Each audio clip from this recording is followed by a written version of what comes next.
ඔන්න දැන් මං බ්ලූ ටෙම්පල් එකෙන් පිටත් වෙලා ලලිත කැෆේ එකට ආවා. මෙතන තමයි එන්ට්‍රන්ස් එක තියෙන්නේ. ලලිත කැෆේ එකට එන්ට්‍රන්ස් එකටත් එයාලා ටිකට් එකක් ගන්න කියනවා. ලොකු ගාණක් උන්නේ බාත් 20ක් වගේ තමයි ටිකට් එක උනේ. ටිකට් එකත් අරගෙන මේ කවුන්ටරෙන් ටිකට් එකත් අරගෙන මම ඇතුළට යන්න පිටත් වුණා. එළියේ මාර රස්නියක් තිබුණේ මාර අවුවක් තිබුණේ. උනට ඇතුළේ නම් මාර ලස්සනයි. හැමතැනම මීදුම යාලා පොඩි වතුර ස්ප්‍රේ කරනවා හැම වෙලේම. ලස්සනට ගස් වවල තියෙනවා, මල් වවල තියෙනවා. අන්තෝරියෙන් තමයි ගොඩක් මිදින් තිබුණේ. ඕකීට් වර්ග තියෙනවා. සෑහෙන්න ගස් කොළන් වලින් පිරිච්ච කැෆේ එකක් තමයි මේක. වෙනම වයිබ් එකක් තියෙන ඉතින්. ආටිෆිෂල් කියන්නේ මෙයාලා මේ හිටවපු මල් ජාති තමයි තියෙන්නේ.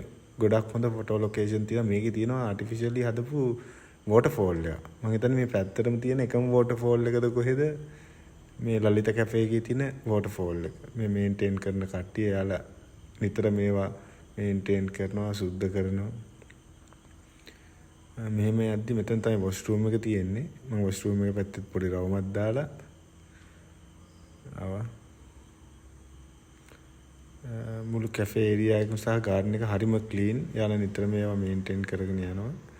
මම ඊට පස්සේ මෙතනින් වම් පැත්තට හැරිලා ගියා.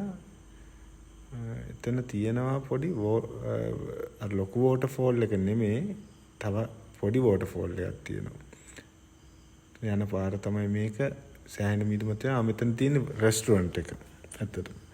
මෙතන රෙස්ටුරන්ට් එක තියෙනවා. මෙතන රෙස්ටුරන්ට් එක උඩට යන්නත් පුළුවන්, පල්ලෙහා ඉන්නත් පුළුවන්. වෝටර්ෆෝල් එකට ෆේස් කරලා තමයි රෙස්ටුරන්ට් එක හදලා තියෙන්නේ මෙයාලා. ඇතුලේ මාරම කූල් එකක් තියෙන්නේ. එළියේ මාරම රස්නේ.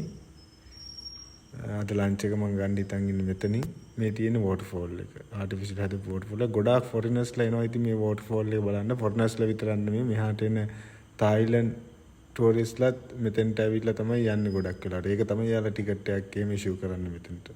මේ තියෙන රෙස්ටුරන්ට් එක ඇතුළේ ෆෑන්ස් දාලා හොඳ කම්ෆර්ටබල් ඉඳ ගන්න පුළුවන් විදිහට මෙතන හදලා තියෙනවා. අපි මෙහෙම යනකොට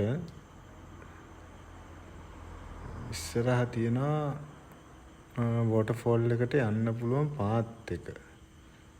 ඔය ඉස්සරහ තියෙන්නේ. ඉස්සරහ තියෙන ඔය කට්ටිය ෆොටෝ ගන්න තැන තමයි එතනින් තමයි වෝටර්ෆෝල් එක ළඟටම යන්නේ. මම ගිහිල්ලා පෙන්නන්නම් ඔයාලට වෝටර්ෆෝල් එක ළඟට. ලස්සනයිද කියලා බලමු. කෑමත් ලොකු ගාණක් නැහැ මේකේ. සාමාන්‍යයෙන් බාත් 200ක්. ඒ කියන්නේ රුපියල් 2000ක් වගේ වෙන ගාණකට මේකෙන් කෑම එකක් අපිට ගන්න පුළුවන්. හොඳ රෙස්ටුරන්ට් එකක් ඇතුළේ තියෙනවා. ඔය තියෙන ඉස්සර ඔතෙන් තමයි වෝටර්ෆෝල් එක මුලට යන්නේ. මෙතන සෑහෙන කට්ටිය ෆොටෝස් වලට ෆොටෝ ෂූට් වලට එනවා.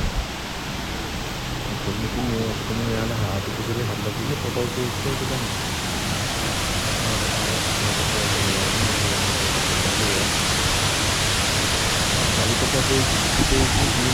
තමයි එතනින් එහාට ඉතින් ලොකු දෙයක් නැහැ. මම ලන්ච් එකත් අරගෙන දැන් එයාපෝට් එකට යන්න පිටත් වුණා.